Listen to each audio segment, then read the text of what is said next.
한 주의 시작입니다.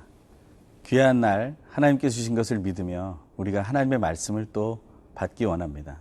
큐티는 하나님께서 나에게 주시는 말씀을 듣는 것입니다. 하나님의 말씀 속에서 우리는 어떻게 반응하게 됩니까? 특별히 우리 안에 고통이 있을 때, 내적인 고통이 있을 때 우리는 어떻게 해야 합니까? 우리는 하나님의 말씀 속에서 또 그 해답을 찾게 되기를 간절히 바랍니다. 하나님은 오늘도 고통당하고 있는 우리를 향해서 말씀하고 계시기 때문입니다.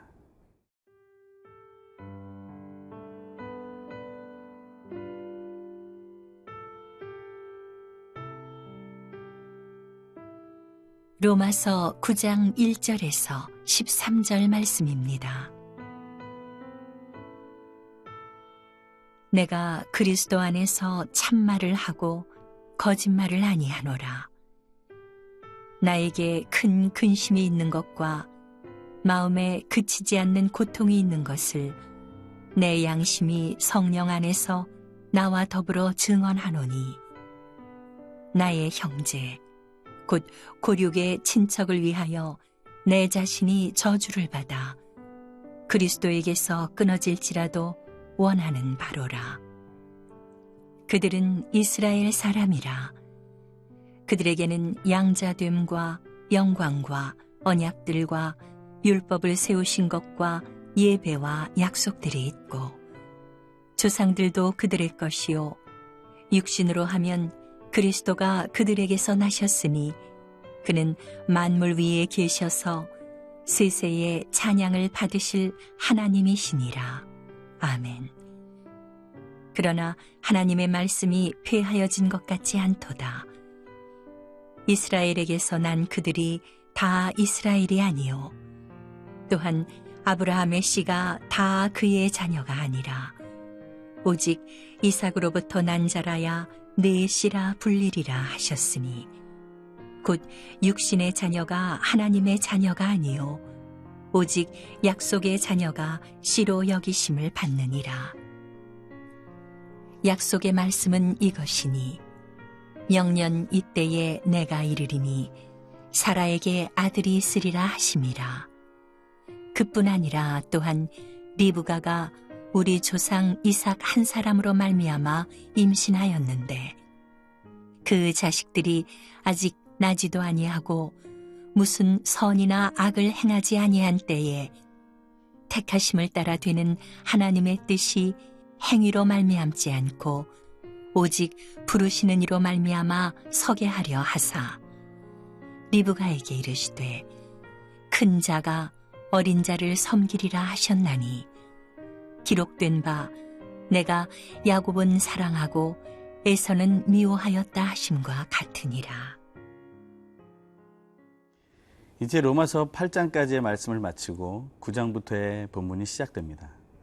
8장까지 사도 바울은 계속해서 자기를 괴롭힌 죄의 원인에 대해서 살펴보고 있었습니다. 그것은 바로 하나님을 바르게 믿지 못함으로 생겨난 것임을 알게 되었습니다. 하지만 자기 속에서 하나님을 바로 믿을 수 있을까에 대한 질문에 대해서 스스로 포기하게 됩니다. 내 속에는 선한 것이 거하지 않는다는 사실을.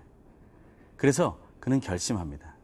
내 육신으로는 세상 것을 따른다 할지라도 내 마음으로는 하나님을 따르겠다고.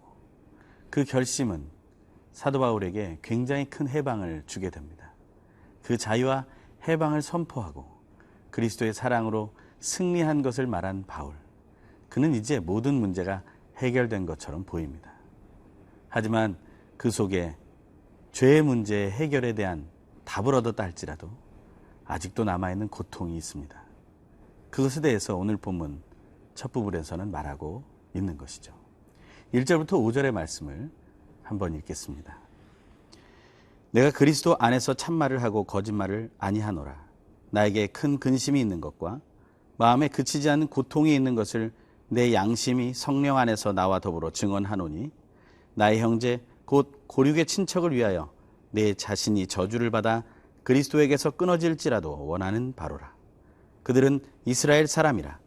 그들에게는 양자됨과 영광과 언약들과 율법을 세우신 것과 예배와 약속들이 있고, 조상들도 그들의 것이요 육신으로 하면 그리스도가 그들에게서 나셨으니 그는 만물 위에 계셔서 세세의 찬양을 받으실 하나님이시니라. 아멘. 사도 바울의 내적 고통은 무엇입니까? 그것은 1, 2절에서 말하고 있는 것처럼 큰 근심이 있다는 것이고 마음에 그치지 않은 고통이 있다는 것을 말합니다. 사도 바울의 그 큰 근심과 마음에 그치지 않는 고통은 무엇 때문입니까? 그것은 바로 자기의 육신의 고향이 되는 바로 이스라엘의 구원에 대한 문제였던 것입니다. 그들이 원래는 먼저 구원받은 자로, 선택받은 자로 살아가던 민족이 아닙니까? 하지만 그들은 지금 그것을 놓쳐버렸습니다. 아직까지 하나님을 바로 믿고 있다고 말하면서도 그들은 하나님을 바르게 믿지 못합니다. 그들이 온전히 하나님을 바르게 믿을 수 있도록 하나님은 모든 것을 허락해 주셨는데도 말이죠. 하나님이 그 이스라엘 백성들에게 허락하셨던 것은 무엇입니까? 그것을 오늘 본문은 이렇게 말하고 있습니다. 양자됨, 영광, 언약들, 율법을 세우신 것, 예배, 약속들, 그리고 그리스도를 태어나게 한 조상들까지 이 모든 구원의 조건들과 하나님의 뜻에 부합한 삶을 살게 하는 아름다운 것을 주셨는데 그들이 그것을 제대로 누리고 있지 못하다는 것이 사도 바울의 가장 큰 근심이요 마음에 끊이지 않는 고통이 되었다라는 것입니다. 오늘 우리에게 이 말씀을 주신 것을 기억하면 우리 오늘 한 번 더 내 마음속에 있는 큰 근심과 그리고 마음에 끊이지 않는 고통은 어디서부터 오는지를 확인해 볼 필요가 있습니다. 혹시 나의 이기적인 욕심이나 나의 정욕, 그리고 나의 명예욕과 권력욕, 이런 것들 때문에 혹시 나는 큰 근심과 마음에 끊이지 않는 고통을 경험하고 있는 것은 아닙니까? 하지만 하나님이 사도 바울을 통해 우리에게 보여주신 것은 진실로 한 영혼이 구원함을 받는 것과 또 이미 구원받은 자가 허탄한 이단 사설에 자신을 빼앗기지 않고 믿음을 지켜가서 하나님과 가까운 인생을 살게 되기를 원하는 것에 우리의 큰 근심과 마음에 끊이지 않는 고통이 있기를 바란다는 것이죠. 우리는 하루하루를 살아가면서 천국에 도달할 날을 기억해야 할 것입니다.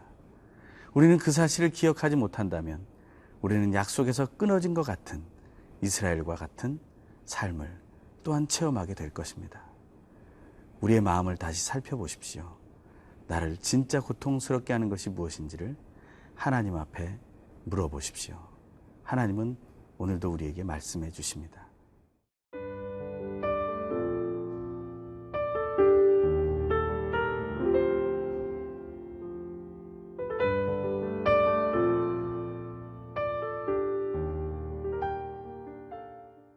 하나님의 사람에게 고통이 찾아오고 그 고통이 해결되었음에도 내적 고통이 있다는 사실은 우리를 놀라게 하는 것이죠. 특히 사도 바울과 같은 사람에게도 내적인 고통이 있었다는 것, 그것은 우리를 어렵게 합니다. 하지만 사도 바울은 그냥 그 내적 고통을 문제 제기해서 끝내지 않습니다. 그 사도 바울은 바로 하나님의 말씀으로 돌아갑니다. 그 하나님의 말씀은 어떤 말씀입니까? 하나님의 말씀은 약속의 말씀입니다. 하지만 그 약속의 말씀은 또 어떤 약속의 말씀입니까? 그 약속의 말씀은 성취된 약속의 말씀입니다. 하나님은 약속하시지만 하나님이 모든 것의 주인이 되시는 것만 강조하시지 않습니다. 세상 사람들, 믿지 않는 사람들이나 혹은 하나님을 믿음에도 의심이 많은 사람들은 하나님이 하시는 모든 일에 대해서 의심하고 또한 부정적으로 생각합니다. 그래서 하나님이 하시는 일에 대해서 하나님의 주권이라는 말에 대해서 굉장한 거부감을 보이게 되죠. 그래서 사람들은 성경에서 나온 하나님은 독선적이며 그리고 고집불통이고 그리고 자기 뜻대로만 고집하고 일을 이뤄가는 나쁜 신이라고 말하기도 합니다. 하지만 사도 바울은 그런 말에 개의치 않습니다. 왜냐하면 하나님이 주신 약속은 그냥 약속이 아니라 사랑의 약속이기 때문입니다. 그 사랑의 약속이 성취되기까지 하니 그 얼마나 귀한 말씀입니까? 사도 바울은 내적 고통으로 자기 속에 문제가 있음에도 불구하고 진실로 하나님의 약속으로 다시 돌아갑니다. 큐티하는 사람은 내적 고통이 있더라도 하나님의 약속을 다시 기억하고 돌아가는 삶을 살아야 합니다. 하나님의 말씀을 묵상하며 그저 지적으로 깨닫기만 하면 안 됩니다. 그 안에서 하나님의 마음을 읽어야 합니다. 그 마음은 사랑입니다. 그 사랑의 약속은 어떻게 이어집니까? 오늘 본문 뒷부분에 아브라함과 사라와 리브가의 이야기를 하며 하나님이 어떤 약속을 하셨는지를 말하고 있습니다. 그리고 그 말씀 속에 가장 귀중한 세 가지 단어를 또한 얘기하고 있습니다. 오늘 본문에 나온 모든 것의 기초는 약속입니다. 그것을 오늘 본문에서 함께 읽어보기로 합니다. 6절에서 9절의 말씀입니다. 그러나 하나님의 말씀이 폐하여진 것 같지 않도다.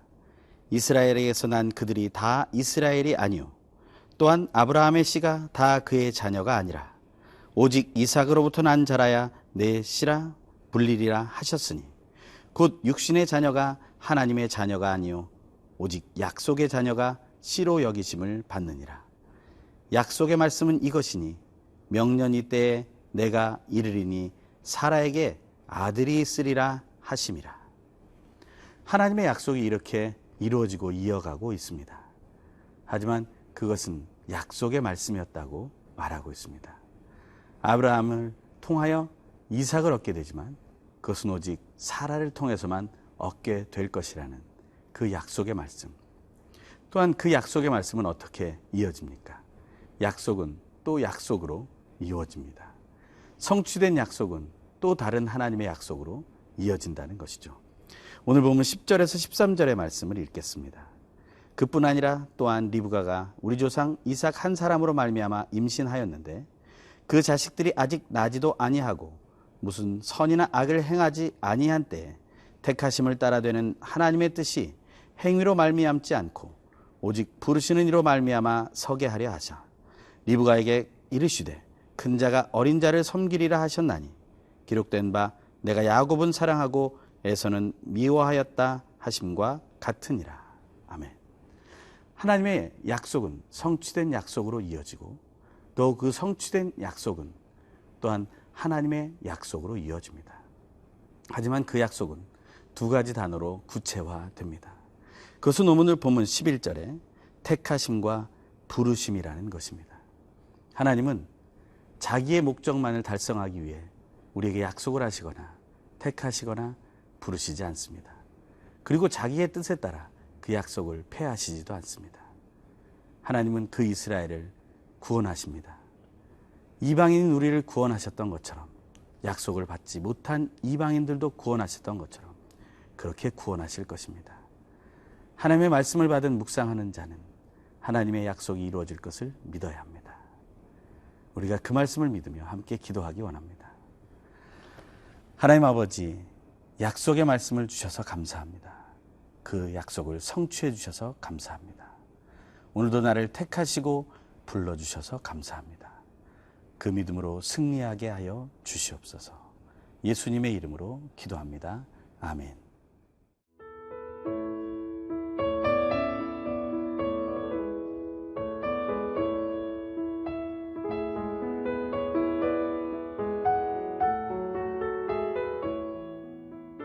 이 프로그램은 시청자 여러분의 소중한 후원으로 제작됩니다.